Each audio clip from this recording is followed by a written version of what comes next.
صلی اللہ تعالیٰ علیہ وسلم فرماتے ہیں، بخاری اور مسلم نسائی کے اندر یہ روایت موجود ہے، حضور فرماتے ہیں کل قیامت کے دن جب کوئی سایہ نہیں ہوگا، اللہ تعالیٰ 7 آدمیوں کو اپنے عرش کا سایہ عطا فرمائے گا۔ قیامت کے دن جب کوئی سایہ نہیں ہوگا، اللہ تعالیٰ 7 بندوں کو اپنے عرش کا سایہ عطا فرمائے گا۔ وہ 7 آدمی کون کون سے ہیں؟ نمبر 1 امام عادل، عادل حکمران ہے جو حکمرانی بھی کرے اور عدل و انصاف کا دامن بھی نہ چھوڑے۔ اور نمبر 2 وشاب نشأ فی عبادت اللہ، وہ نوجوان ہے جس کی جوانی اللہ کے ذکر میں گزری، جس کی جوانی اللہ اللہ کرتے گزری۔ نوجوانوں کا کام تو بڑا مشکل ہے، لیکن سنیے اللہ کے نبی نے فرمایا انا حبیب اللہ، لوگوں میں اللہ کا حبیب ہوں۔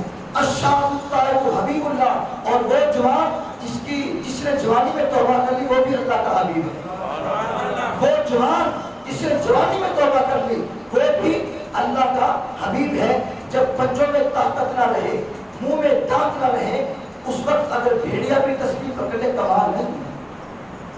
بڑھاپے میں آگے اگر بھیڑیا بھی تسبیح پکڑ لے کمال نہیں ہے۔ کمال یہ ہے جوانی ہو، جوانی کے اندر یہ جبین نیاز ہو، مالک کی چوکت ہو، اور زبان پہ یہ نغمے ہو، سبحان ربی العظیم، سبحان ربی الاعلیٰ، سبحان ربی العظیم۔ اے جوانوں، جو جوانی میں اللہ کے حضور رونے کا لطف ہے، بڑھاپے میں نہیں ہے۔ اقبال کہتا ہے رومی ہو، راضی ہو، عطار ہو کہ غزالی، کچھ ہاتھ نہیں آتا بے آہ یہ سحرگاہی۔ خیر اللہ تعالیٰ بڑھاپے میں بھی توفیق توبہ عطا فرما دے تو بڑی بات ہے، لیکن کئی لوگ ایسے ہوتے ہیں ٹانگیں قبر میں ہوتی ہیں مگر گناہوں سے باز پھر بھی نہیں آتے۔ میاں محمد بخش عارف کھڑی نے بڑی ستھری تنقید کی ہے۔ آپ فرماتے ہیں ہڈیاں کمبن دوڑے کھڑکن اڑ گیا لک تیرا، ہجری بدیوں باز نہیں آئیوں جیو مرد دلیرا، ہے جی ہجری بدیوں باز نہیں آئیوں جیو مرد دلیرا۔ خیر اللہ تعالیٰ بڑھاپے میں بھی توفیق توبہ عطا فرما دے بڑی بات ہے، کیونکہ انما الاعمال بالخواتیم، کیونکہ اعمال کا دار و مدار اس نے خاتمہ پہ ہوتا ہے۔ مگر جس کو جوانی میں یہ توبہ مل جائے صاحب بہت بڑی دولت ہے۔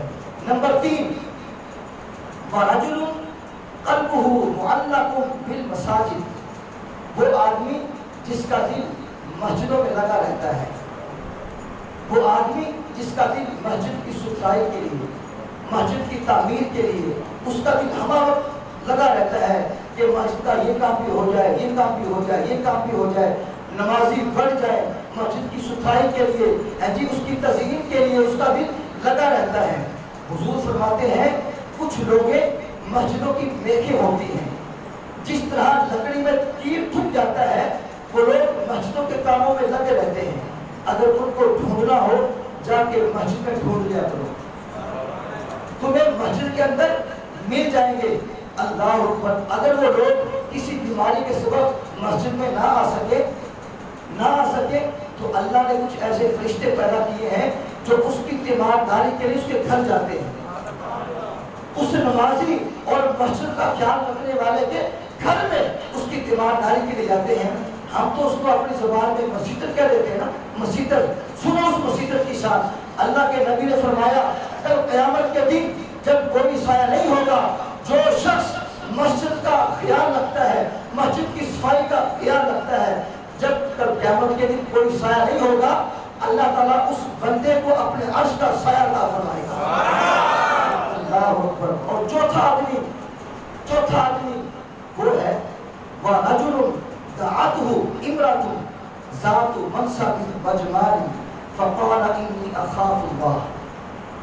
چوتھا آدمی وہ ہے کہ جس کو کسی عورت نے دعوت گناہ دی، اور وہ عورت بھی معمولی نہیں تھی، ذات منصب وجمال، حسن و جمال کی پیکر تھی، اس کی ایک ایک ادا سے سورج طلوع ہوتا تھا، اس کا حسن بہت زیادہ تھا۔ جی اس عورت نے اس آدمی کو دعوت گناہ دی، آدمی نے کیا کہا؟ فقال انی اخاف اللہ، میں تیری بات کیسے مان لوں، مجھے میرا اللہ دیکھ رہا ہے، مجھے میرے اللہ سے ڈر لگ رہا ہے، میں تیری بات کیسے مان لوں۔ اس نوجوان نے یہ بات کہہ کے پیچھے ہوئے دوسرے کی پیشکش کو ٹھکرا دیا. بات تو بہت بڑی ہے اور بہت سخت ہے. امام